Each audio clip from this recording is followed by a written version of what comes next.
Hi, I'm Ajay K baby. I am from Malappuram, Kerala, and I completed my BTech in 2024 and graduated from NSS College of Engineering, Palakkad. And I came to know about IIES from a senior who was placed from here previously.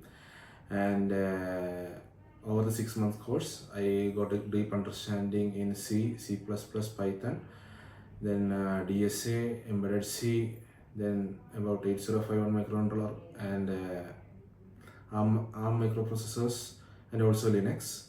And I'm extremely grateful to IIES and its faculties for guiding through my placement journeys, and I highly recommend to anyone who want to start a successful career in embedded field jobs.